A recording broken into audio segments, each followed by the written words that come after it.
Boa noite a todos. Seja você muito bem-vindo a mais um programa Café com Kardec e Amigos.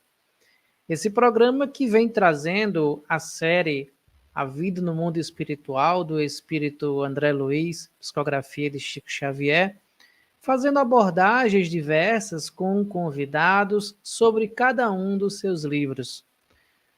Não seguimos totalmente a sequência dos livros, mas você pode encontrar sobre todos aqui no nosso canal, no canal Seridó Espírita.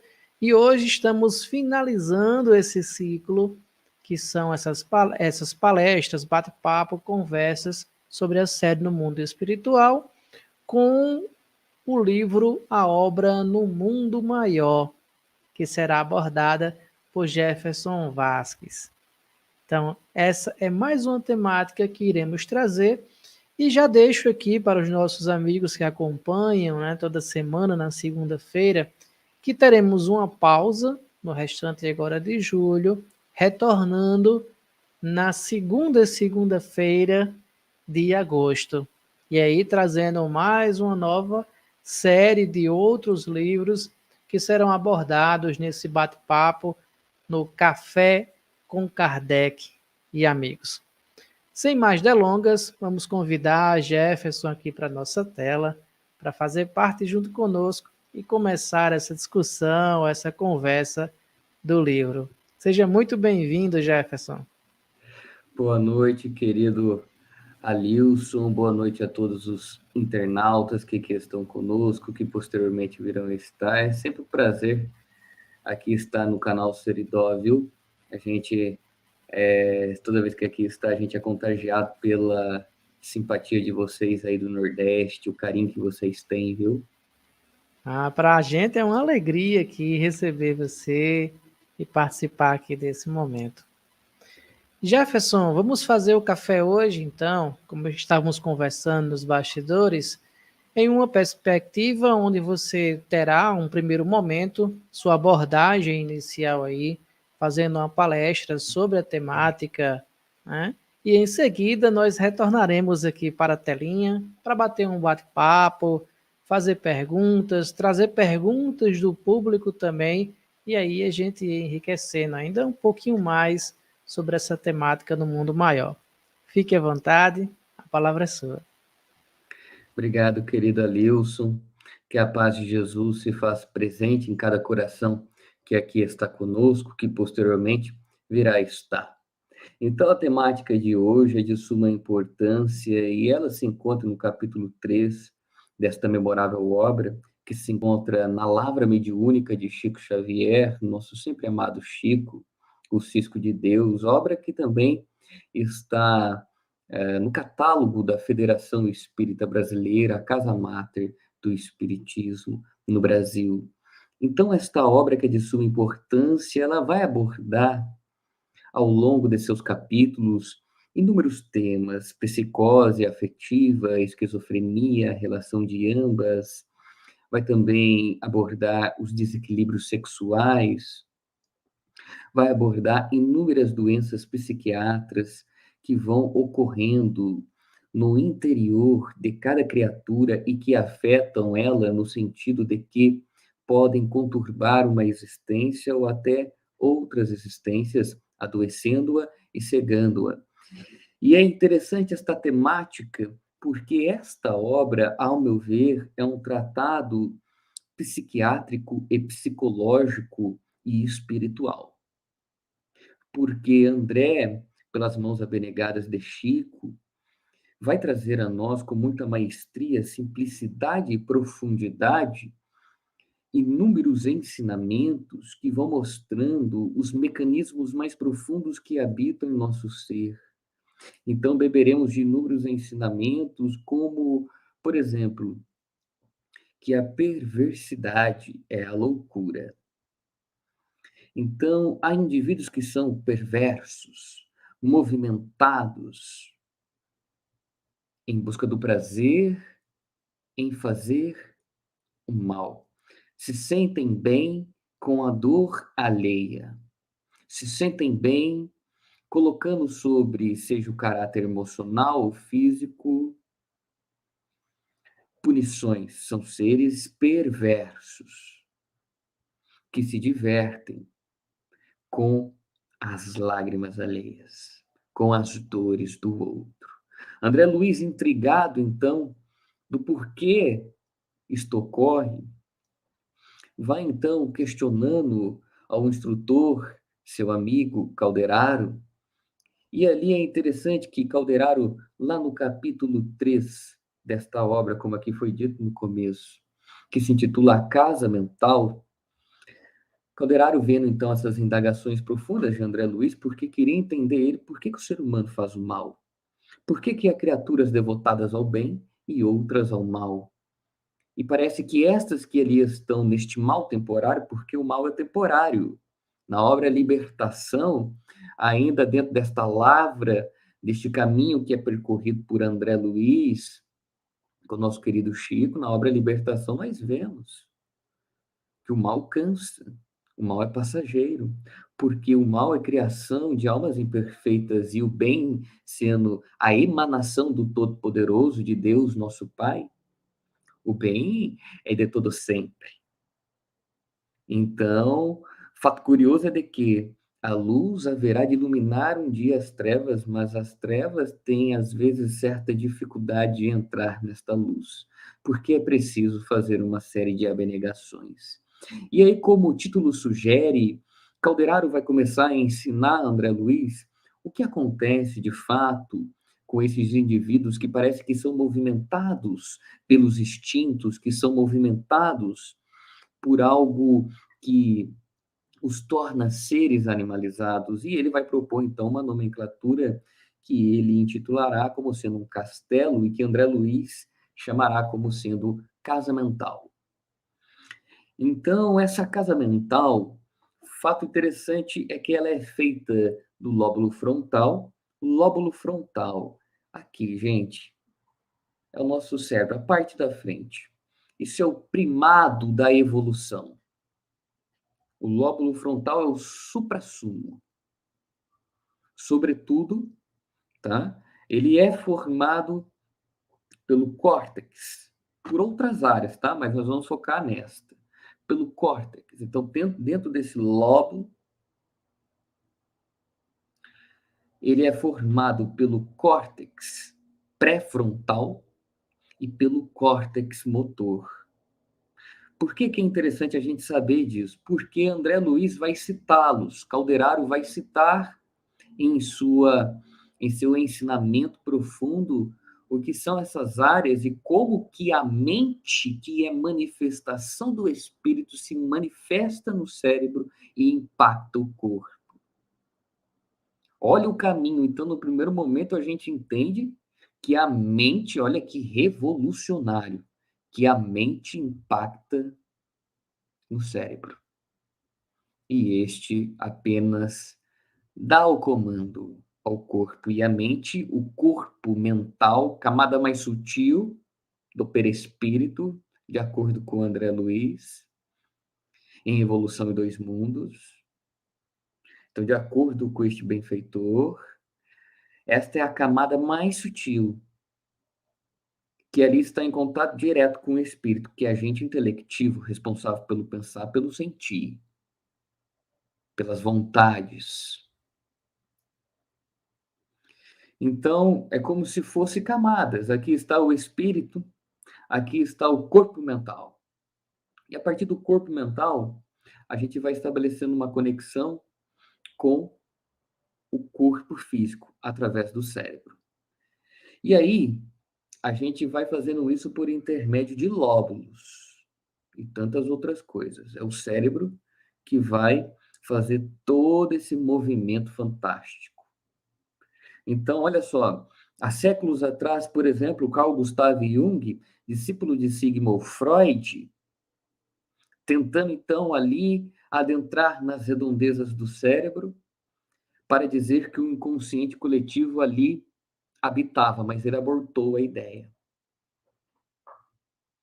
Ou seja, ele recebeu a inspiração coletiva das esferas superiores, ele captou, mas só que ele não conseguiu colocar, porque o seu olhar, ainda que Jung fosse extremamente espiritualista, tivesse uma visão mais ampla do que Freud, que era extremamente materialista, mas, sobretudo, responsável por trazer a tão gloriosa psicanálise ao berço da Terra para desenterrar conflitos, para desenterrar, ressignificar traumas que habitam em nossa alma. Então, Carl Gustav Jung, mesmo com a sua visão espiritualizada, purificada, não conseguia, então, detectar aonde que estava, como que esse inconsciente se conecta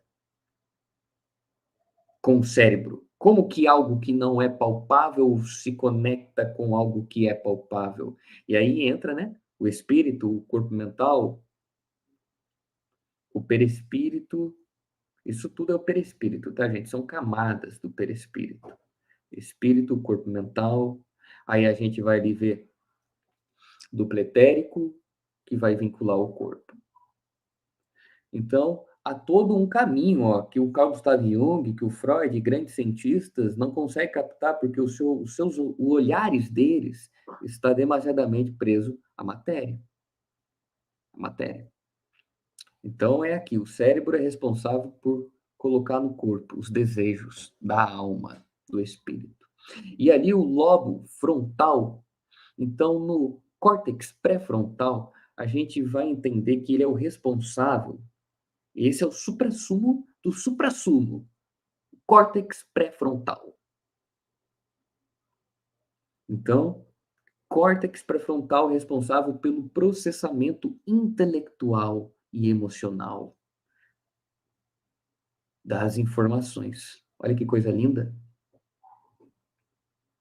Somente o ser humano tem o córtex pré-frontal. Não é lindo isso? Responsável, existe, Deus colocou em cada um de nós uma instância física responsável por pensar sobre os saberes intelectuais, mas também sobre os emocionais. Ele nos ofertou essa possibilidade de educar nossos aspectos primitivos. E aí a gente vai ter o córtex motor, ainda dentro do lobo frontal. Córtex motor, responsável pela ação, pela vontade, pelo movimento. É uma área do cérebro que nos movimenta, que nos faz falar, andar. É essa área. Responsável por nos impulsionar. Portanto, ela é muito vinculada ao presente. Ela e o pré-frontal. Pré-frontal mais ao futuro. Porque aqui no pré-frontal, nessa área do cérebro, a gente vai pensar sobre... A gente vai ter capacidade, gente, de abstração. O que eu quero daqui 20 anos? O que eu preciso fazer para me melhorar agora? Quais são as minhas imperfeições? Córtex pré-frontal. Então, quando Calderaro está explicando a André Luiz que o lóbulo frontal, o córtex motor, na verdade, o córtex motor, ele é junto, ele faz parte do lobo frontal. Só que o lobo frontal, aqui para o benfeitor Calderaro, que ele vai dizer que é o mais evoluído que tem em nós, é o córtex pré-frontal. O córtex motor, responsável pela vontade. E é interessante que depois eles vão aprofundar e dizer boa noite, Alex, um abraço, querido, que a medula espinhal é o que há ali de mais instintivo. Sistema nervoso central, responsável pelos impulsos, por levar informação ao cérebro como um todo e também por mandar informações deste ao corpo. Deste ao corpo. Então, essa é uma visão científica. A medula é responsável, a medula espinhal, pelos movimentos,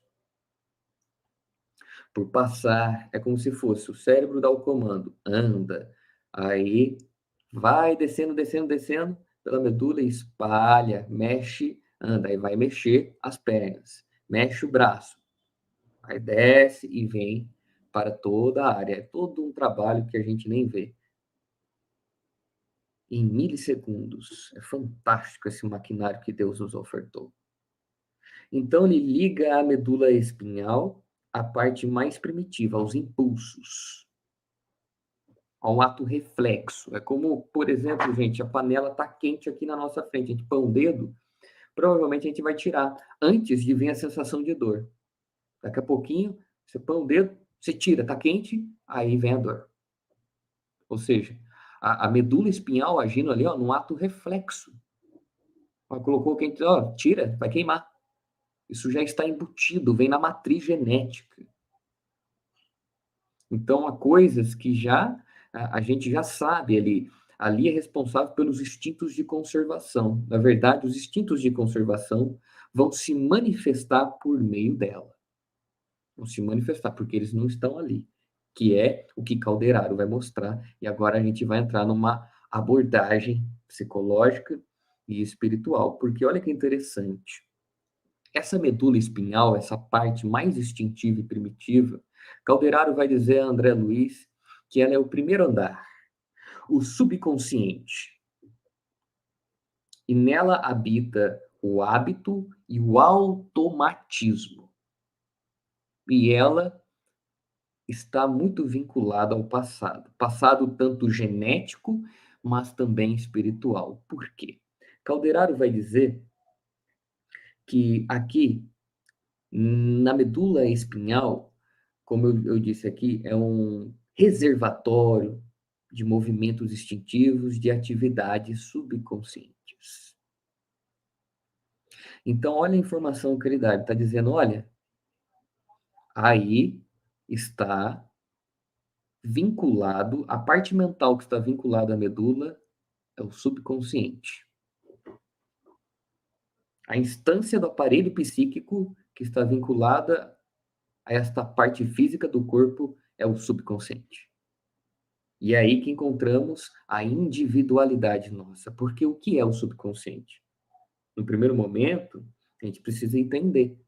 Joana de Ângeles, na obra Autodescobrimento, uma busca interior, ela vai dizer que o subconsciente, ele é parte do inconsciente. E há dois tipos de subconsciente. Esse instintivo e um que habita as nossas memórias. Então, olha só, há dois tipos de subconsciente. Subconsciente é produto do inconsciente, que a psicanálise fala tanto. Ah, você está inconsciente de si, ou seja, você está desconhecendo o que está acontecendo com você. Você tem produtos íntimos que estão te impactando no agora, está inconsciente. Precisa tornar consciente, ou seja, você precisa perceber o que está acontecendo com você. Olha, então quer dizer que eu machuco os outros, a raiva para mim é normal, porque na minha infância eu fui criado na raiva? Que coisa, Jefferson. Olha o que descobri, estava inconsciente e agora eu estou controlando isso. Esse comportamento vem perdendo força em mim. Então, entendem? É nessa dinâmica. E aí o inconsciente, para Calderaro e tanto para Joana, é só uma manifestação do subconsciente, é o que vai chegar pertinho da consciência aqui. Então, ali tem memórias, saí na rua, comecei a ver um monte de coisa. Para onde que vai essas imagens, essas falas, as coisas que escuto? Para o subconsciente. Os instintos barra emoções. O que são as emoções? A gente tem várias emoções. Emoções básicas, primárias. A raiva, o medo, a tristeza, o prazer. São emoções que formam o famoso instinto de conservação. Então, olha só, por vezes, essas emoções estão aonde? Estão ali, ó, no corpo mental. Numa instância que se chama inconsciente e que se manifesta no corpo por intermédio do subconsciente. Então, é tipo assim, ó, o inconsciente está aqui, ele quer se comunicar com o corpo. Vai para cima. Vem para cima, tá no subconsciente, pode tocar a consciência. E há níveis que eu não vou nem entrar, que Joana fala que é o inconsciente profundo, que está armazenado as vidas passadas. Nisso eu não vou nem entrar. que os médiuns dotados de clarividência fazem uma retrocognição e relembram de suas vidas passadas, em cenas, em imagens, em sentimentos, em uma série de coisas. Então, é importante a gente entender esta dinâmica, porque então ele vai habitar ali. E aí, o que é o importante da gente saber dessa primeira parte? É que a gente tem biologicamente, psicologicamente, aspectos primitivos que são muito fortes na gente. Então, às vezes, o fulano reencarna com uma carga de culpa poderosa, que ele não resolveu de um conflito do passado, de alguém que ele feriu de vida passada. Então, ele vai reencarnar em um sentido emocional com uma predisposição à tristeza, à raiva. Vai se punir, vai punir ao outro. Então, a nós espíritas, saber disso é um suprassumo. Porque esse subconsciente, essa instância do inconsciente, mais primitiva, vinculada ao instinto, ao prazer, à tristeza, à raiva, ao medo, se manifesta de forma exuberante em nossa vida. O homem carnal que Paulo de Tarso cita, ele é feito disso, das paixões. As paixões que são os excessos das emoções que nos tiram a capacidade de pensar. Então, olha só, a gente tem, tanto fisicamente e psicologicamente, predisposições a agir de forma instintiva. Agir de forma instintiva. E aí vem o segundo andar, para a gente começar a podar isso, a frear isso, a reeducar essas emoções que aqui estou falando, a raiva, a tristeza, que está nesse reservatório, o subconsciente, que se manifesta ali, ó, pela espinha medular. Então, essa espinha, essa medula espinhal, nela estão automatismos, ou seja, comportamentos reflexos. Por ela, através dela, vai se levar também a informação das emoções, dos instintos, e também parte da nossa personalidade, tanto de vida passada como dessa vida, tem um sopro nesse local, sobretudo dessa vida. E aí, então, o que fazer, Jefferson?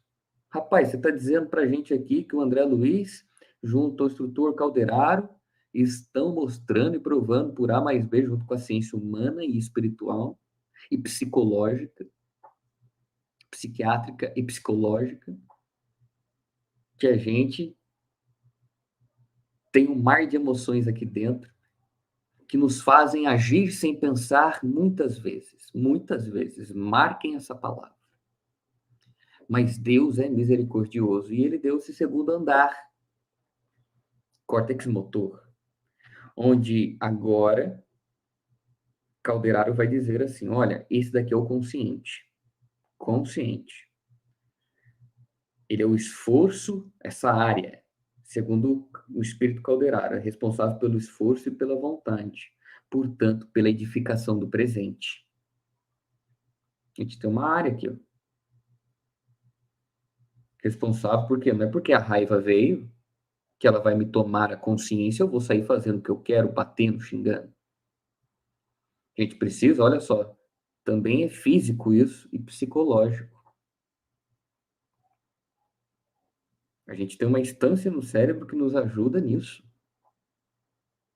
A barrar estes sentimentos, estas emoções, melhor dizendo. A educá-las, a pensar sobre elas. Olha que coisa bela, que obra de Deus. Então, não é porque o medo, a tristeza, a raiva veio que eu vou ceder a eles. Mas por vezes ocorre. Por exemplo, uma pessoa que está em crise de ansiedade. Ela sabe que por vezes o medo está na mente dela. É uma criação mental. É um reflexo do que o espírito está sentindo. Mas não existe um medo real, externo, que lhe gere ansiedade. Mas esse próprio medo interno vai ser capaz de gerar nela uma série de químicas que o cérebro vai mandar para o corpo, porque o cérebro vai dizer assim: rapaz, se a mente está falando que a gente está em perigo, estamos. Deixa eu preparar esse corpo aqui para correr, para atacar, para fazer alguma coisa. Aí a gente sente estados de ansiedade patológica, que é a ansiedade, a TAG, transtorno de ansiedade generalizada, que vai se manifestando depois de outras formas, fobias, transtorno de pânico. Olha que coisa profunda. Mas é aqui que a gente vai começar a educar as nossas emoções. A gente tem vontade, inúmeras vontades. A vontade, de acordo com Leon Denis, na obra O Problema do Ser, do Destino e da Dor, é a maior potência da alma. É a maior. E o espírito vai manifestar por meio do corpo mental a vontade no córtex motor. Então, olha que interessantíssimo. Nós temos que pensar sobre quais são as nossas vontades. Porque essa área, que é o consciente, fruto do córtex motor, é responsável pelo esforço e pela vontade, mas nem toda vontade, nem todo esforço edifica a paz ao nosso derredor e no nosso íntimo. Nem toda vontade nos faz educar nossos aspectos primitivos, muito pelo contrário. Muitas vontades dão vazão às paixões, aos prazeres. Muitos se esforçam por ferir ao outro, se esforçam por colocar obstáculos na vida de seus companheiros, confrades de labuta. Então, nem todo esforço e toda vontade edifica. Porque o esforço e a vontade vão ser guiados, norteados de acordo com os valores morais que temos na alma. Então, se para mim fazer o mal ao outro é ético, é moral, é normal, eu vou fazer. Agora, vem o Espiritismo junto com a mensagem do Cristo, Mércia querida, um abraço. Vem o Espiritismo junto com a mensagem do Cristo, mostrando: olha, isso não é normal. Você precisa amar aqueles que te ferem, ou seja, pagar o mal que te fazem com o bem que pode ser feito. Aí você vai parar. Olha, tenho vontade de falar poucas e boas, olho por olho, dente por dente, àquela pessoa. Mas a doutrina espírita me mostra que é preciso nos esforçarmos diariamente para domar as más inclinações. E há um ensinamento preciso sobre esse, que é dar a outra face, que é amar aqueles que nos ferem. Este ensinamento que Jesus nos deixou, que vem sendo trazido pela doutrina de forma clara, o que ele me ensina? Ele me ensina X, Y, Z. Vou me esforçar para colocá-lo em prática e educar esse meu lado raivoso, primitivo. Ah lá, começou a ação do córtex motor junto à vontade do espírito, modificando uma existência. Exatamente, Alex. 70 vezes 7 vezes.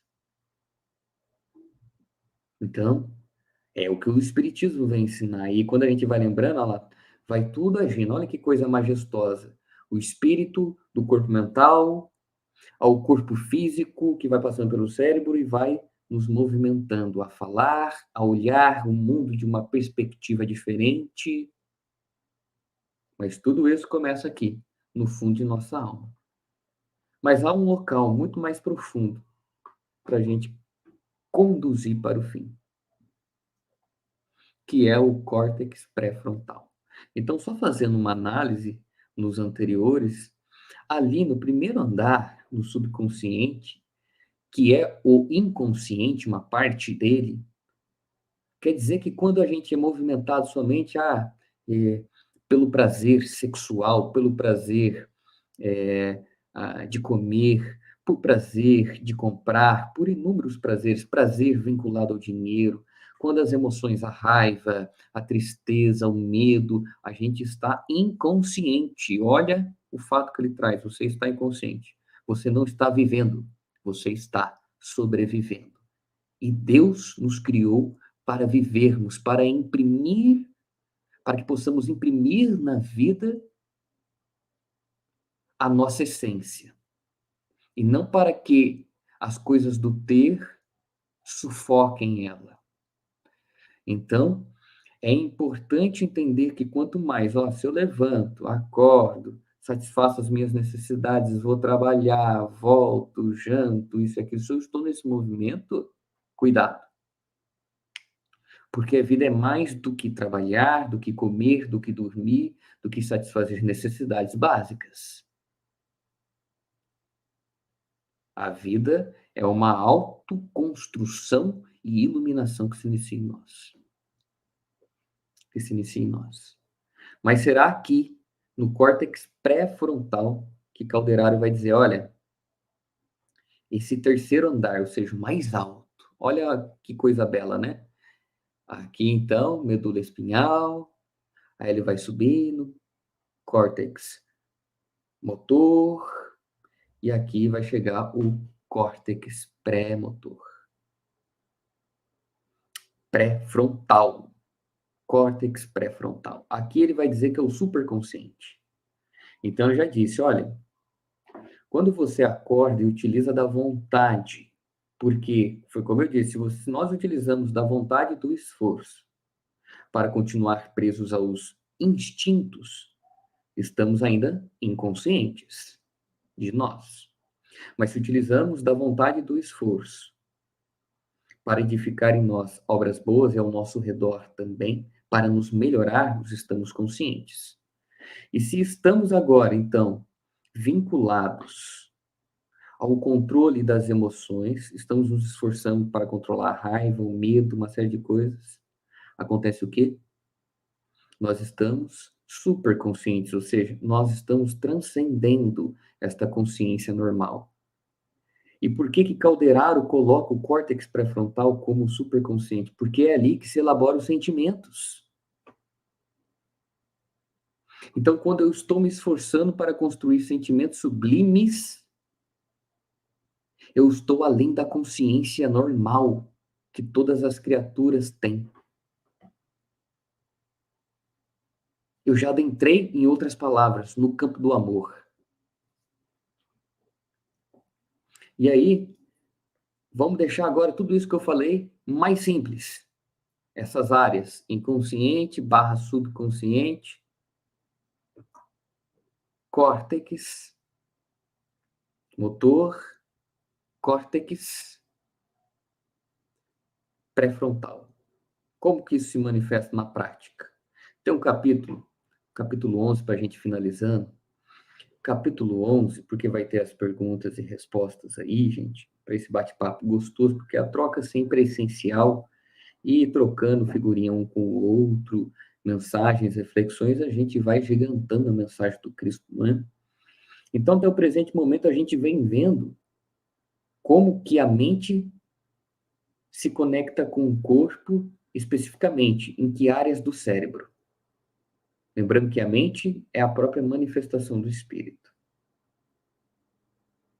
Só que ainda tem instâncias.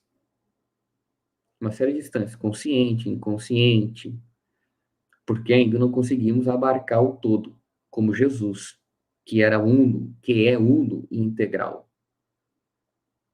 Ele não precisa de instâncias, ele controla tudo. A gente ainda precisa disso. Tem coisa que não é para ser lembrada, vai para o consciente. Tem coisa que precisa ser lembrada, vai para a consciência. Assim vai indo. Senão a gente vai sentir desprazer, não consegue viver. Mas aí, todas essas áreas sendo mostrado, então, que agora o córtex pré-frontal é responsável por nos conectar com o divino, com as aspirações elevadas. Em outras palavras, no capítulo 11, item 8 do Evangelho segundo o Espiritismo, que se intitula A Lei de Amor, Lázaro traça um caminho que todos nós, o Espírito Lázaro vai dizer ao codificador e a todos nós: olha, todos iniciamos no instinto, lá na primitividade, o homem das cavernas, só relembrar disso. Quando a gente vai se depurando, a gente está nas sensações, prazer, desprazer, quero aquilo, quero isso, sinto raiva, sinto medo, e as sensações que destes se derivam, sinto amor, paixão. Então são sensações.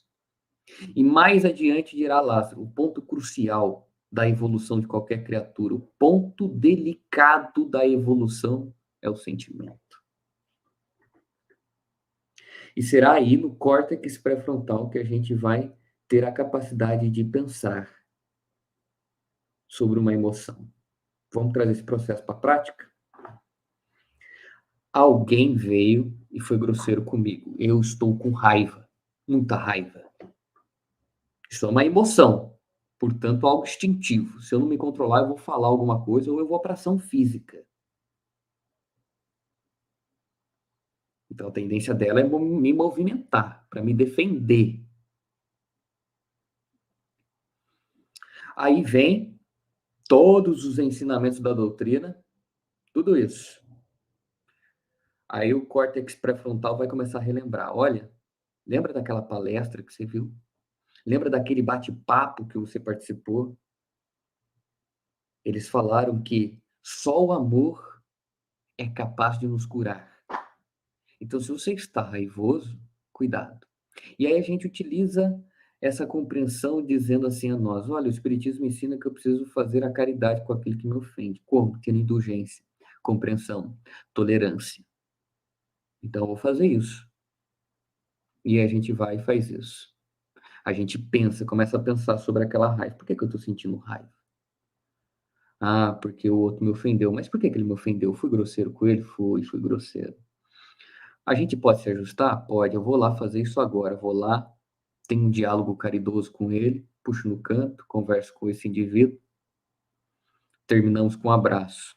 O que tinha uma grande possibilidade de se transformar num sentimento inferior de mágoa, de ressentimento, que é a raiva não resolvida, não dissolvida, se transformou em um sentimento de compaixão, de amor, de ternura, quando eu abracei ele, quando eu fui lá conversar com ele.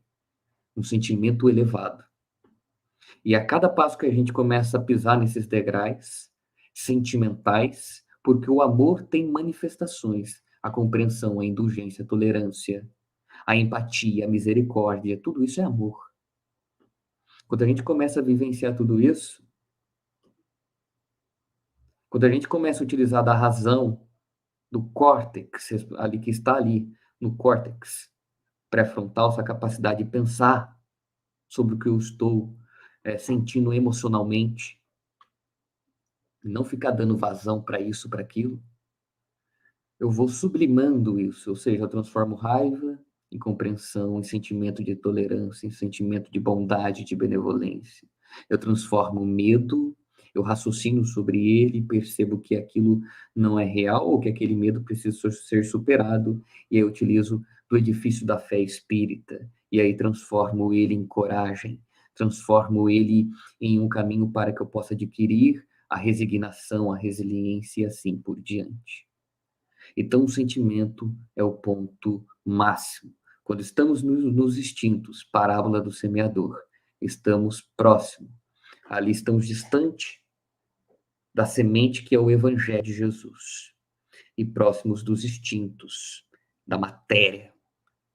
Quando estamos próximos dos instintos e utilizamos ainda das sensações entregues ao sentir, demasiado, desenfreado, eu quero sentir a vida em todos os sentidos, estamos ainda ali deixando que os espinhos e que as pedras íntimas e os espinhos do mundo sufoquem a mensagem do Cristo, mas a terra boa, que é um indivíduo que é caridoso, que é um indivíduo que trabalha por Cristo, que tenta se melhorar, esse entendeu que o sentimento é importante, porque estudar é essencial, sentir fundamental, e quando ambos se unem, nós começamos a agir, a exemplificar, a viver, e é a vivência que nos transforma de fora para dentro, de dentro para fora, vivenciar uma mensagem.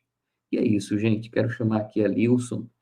40 minutos sem fazer cravado, Lilson, conforme combinamos, meu amigo. Não, foi ótimo, Jefferson. Essa obra é uma obra riquíssima, como todas as outras, né? A série,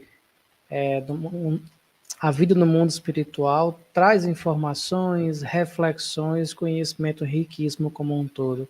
E não é diferente essa obra no mundo maior.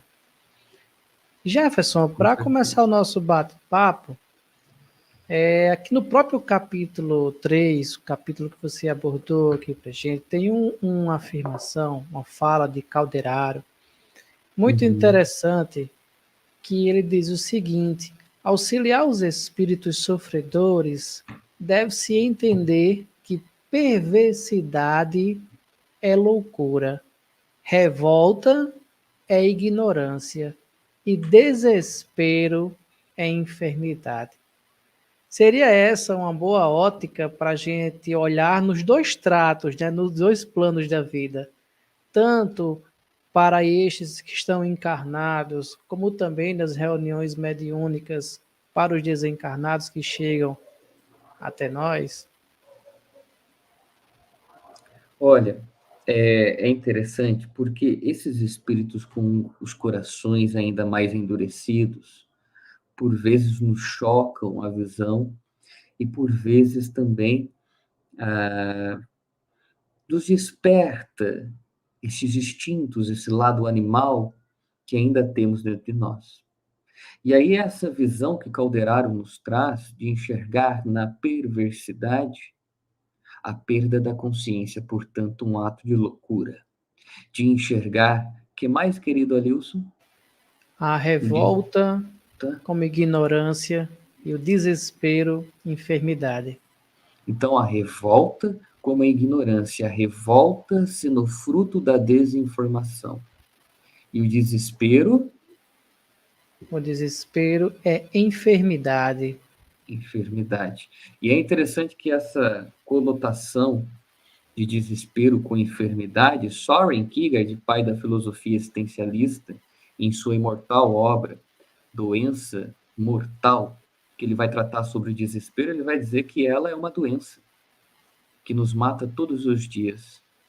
Então, aquele que é perverso, aquele que está revoltado, aquele que é desesperado, apenas está momentaneamente perdido, fora de patamares maiores, mas, sobretudo, longe dos sentimentos do amor, da indulgência, da benevolência. E nós, portadores disso, quando a gente recebe um espírito perverso que fala assim: olha, eu vou atrás de você e da tua família. Sabe a tua filha que você ama? Eu vou pegá-la na curva. Eu vou, porque você me feriu. Porque a gente foi perverso com ele.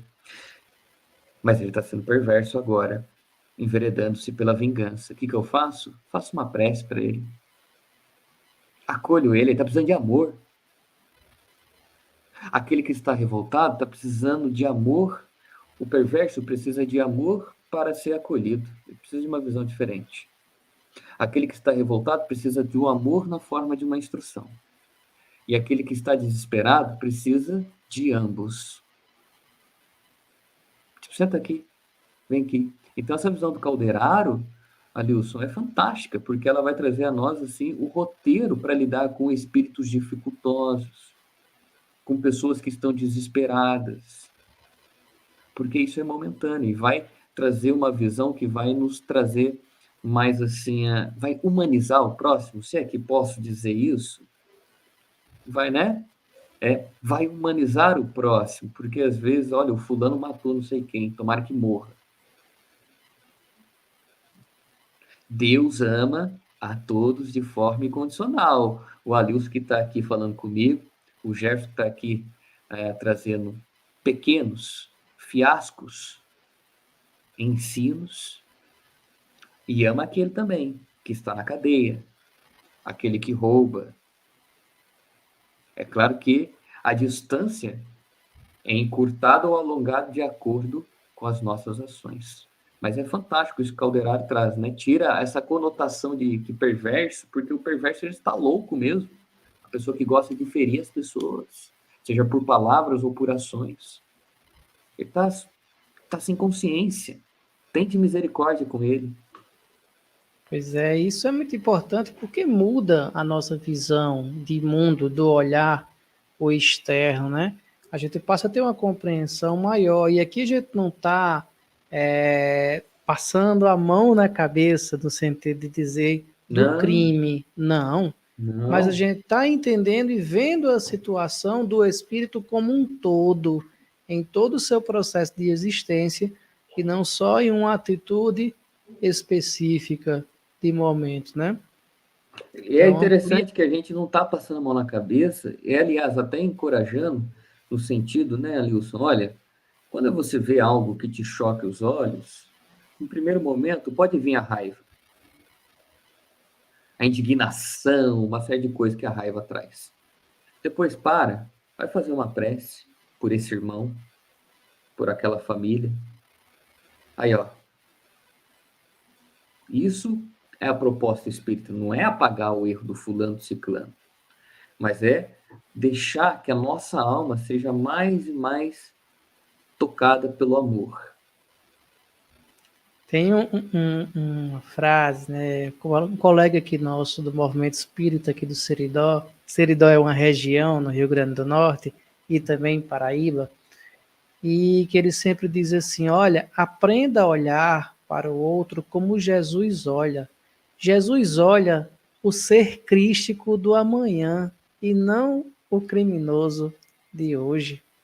E aí muda a visão, porque esse processo de experiências, né, Jefferson, que o espírito perpassa e vai vivenciando, são experiências de construção também, que vai levar, inevitavelmente, à angelitude, a um ser crístico, né? Então muda a visão. Alilson, eu achei fantástico isso que você falou, por isso que certa feita Jesus dissera aos apóstolos e a todos nós que os olhos são a candeia do corpo. Se os teus olhos forem maus, teu corpo inteiro estará em trevas. Se os teus olhos forem bons, teu corpo inteiro será luz. E ele vai trazer isso no argueiro, na trave, no olho também, mas sempre dizendo, olha que coisa bela que você relembrou, que esse confrade sempre fala. Ou seja, como a gente olha a realidade, é de suma importância. Às vezes os nossos olhos são adestrados a ressaltar somente o mal, a ressaltar, não a ver, porque não ver o mal onde está o mal, de acordo com São Luís no Evangelho segundo o Espiritismo, é um retrocesso para a humanidade. Mas a gente ressalta o mal, a gente só vê coisas pessimistas, a gente só vê equívocos, a gente só vê o que é de errado. Então, a maneira como a gente olha, muitas vezes, para aquele irmão que está equivocado agora, olha que coisa linda. Jesus não olha para o indivíduo como é. E se olhasse para a gente, do jeito que a gente é, gente, céu, tadinho da gente. Mas ele olhava para o vir a ser. Foi ali Paulo de Tarso, na estrada de Damasco, na figura de Saulo, perseguidor de cristãos, prepotente, arrogante, que entregava pessoas à morte, inclusive o próprio amigo. Jesus não olhou para nenhum desses crimes, para nenhum dessas imperfeições. Ele falou, rapaz, eu vejo aí uma alma predisposta a obrar muito na minha vinha, porque ele ainda não conhece o amor, mas eu vou mostrar para ele. E na hora que eu tocar ele, esse vai ser o meu jarro escolhido. E foi. Olha lá. Perfeito. Não é? Verdade. Queria deixar também meu boa noite para Alex aqui, que sempre está acompanhando aqui os nossos cafés na segunda-feira. E em nome de Alex também, já para os demais que passaram por aqui. E Jefferson, vou trazer também um outro ponto que eu acho que destaca bem no capítulo, que Ainda, Caderaro elucida sobre as moléstias da alma e da existência, dos vermes mentais, com gênese na tristeza e na inconformação, asseverando que o cérebro do desencarnado também adoece. Então, como se daria esse processo de adoecimento através desses vermes mentais, né? Que acontece tanto para o encarnado como para o desencarnado? Qual a influência que tem no meu perispírito? Você falou de perispírito também nessas situações. Olha, esses vermes ou germes mentais, oriundos, são miasmas, né, por assim dizer, dos nossos sentimentos negativos, de nossas atitudes equivocadas, mas sobretudo daquilo que sentimos. Então a gente tem que entender que quando sentimos, quando pensamos, nós criamos, e a depender dessa criação, infectamos o corpo, marcamos o nosso perispírito em determinadas áreas, mas também muitas atitudes que temos em um sentido físico também marcam perispiritualmente a nós. Então, muitos lesam os corações alheios, começam então a lesar seu perispírito no campo emocional, sobretudo o centro de força cardíaco, responsável por coordenar as emoções. O que quer dizer na prática? Quer dizer que vai somatizar uma doença cardíaca. Tem uma mancha preta aqui, ó, uma poluição, germes, tá sujo. Áureo, na obra Universo e Vida, espiritual, por intermédio da psicografia de Hernani Santana, obra que se encontra, inclusive, Universo e Vida na FEB. Então, Áureo vai dizer, vai mais além, ele vai chamar isso de pus mental. Olha a ideia que ele dá, que as emoções, que os sentimentos e as ações criam pus mental. É como se fosse assim, ó, uma ferida com pus. Imaginem vocês, a ferida está com pus aqui no meu corpo. Agora joga isso para a alma. Joga isso pro cérebro. Você pensa o dia inteiro, destila ódio, raiva, vingança. Você está criando uma esfera energética, um manto energético em torno da sua cabeça que vai adoecer o seu cérebro, que vai marcar. Inclusive, nesse capítulo, né, Nilson? André Luiz junto a Calderaro, eles estão entrando. Calderaro quer exemplificar essa lição para André Luiz. Ele vai exemplificando, ensinando ali, olhando no ato. Eles chegam, está o desencarnado, o obsessor e o obsediado, ambos vinculados uns com os outros. E aí, interessante que o cérebro de ambos, desde o tórax ao cérebro, estão vinculados, parecia um, segundo André Luiz. Ou seja, a ação do obsessor era semelhante à ação do encarnado, obsediado, e a ação do encarnado, obsediado, que também se auto-obsediava, era semelhante à do obsessor e vice-versa. Ou seja, a gente vai aprendendo esse processo que eles vão dizendo aí, nada mais é o que se chama psicossomática.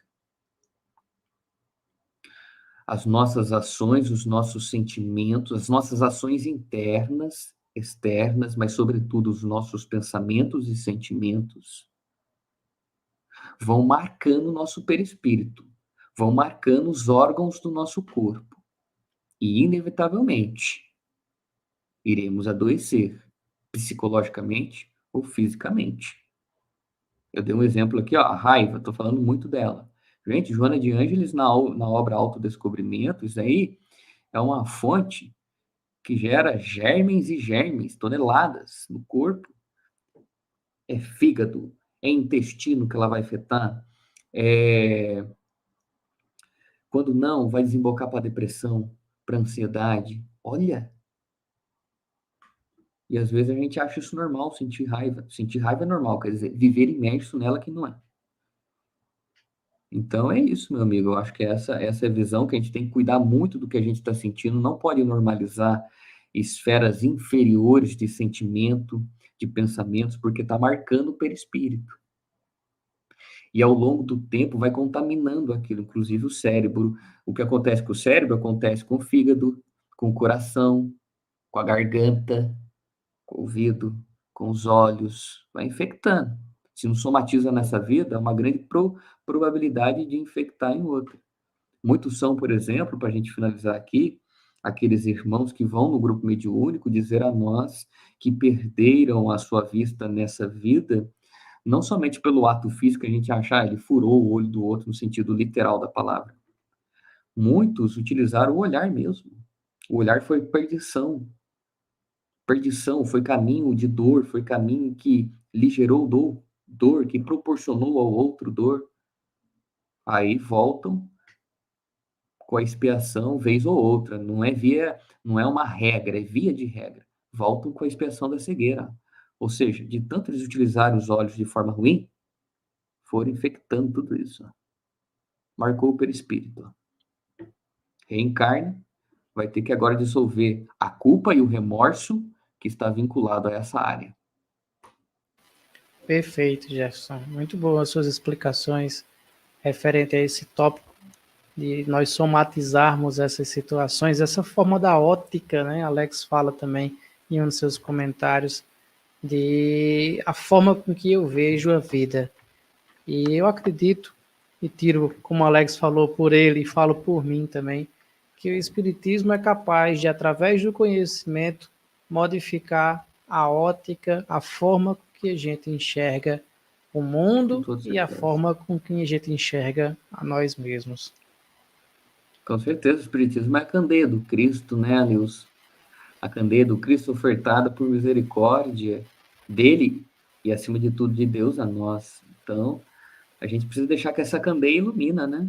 Só vai iluminar por intermédio da prática, da ação. Da prática. Muito bem, Jefferson. Então, nós agradecemos, estamos chegando aqui no finalzinho desse café com Kardec e amigos, desse bate-papo sobre esse tema de hoje no mundo maior. Jefferson, mais uma vez, muito obrigado por você estar conosco, por disponibilizar esse tempo para conversar sobre Espiritismo, e devolvo a palavra para você fazer as suas despedidas e algumas considerações, caso deseje.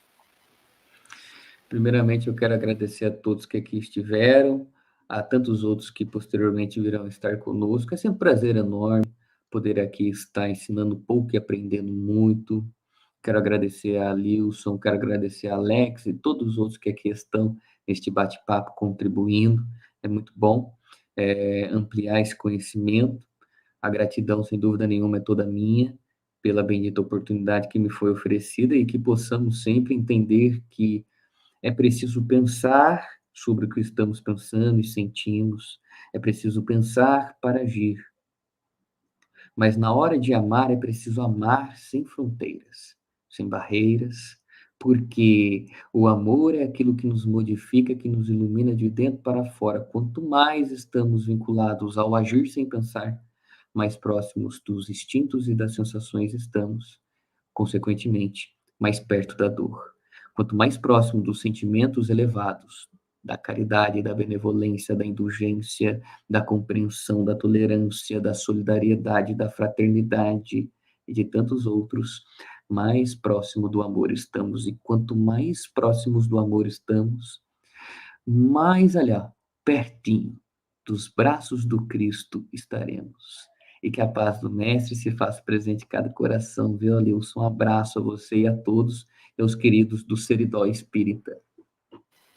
Abraço, Jefferson, abraço a todos e nos vemos, amigos, no retorno do nosso café em agosto. Próxima semana não teremos nosso café com Kardec. Retornamos em agosto. Tchau, tchau, Jefferson. Tchau, tchau. Tchau a todos. Até logo.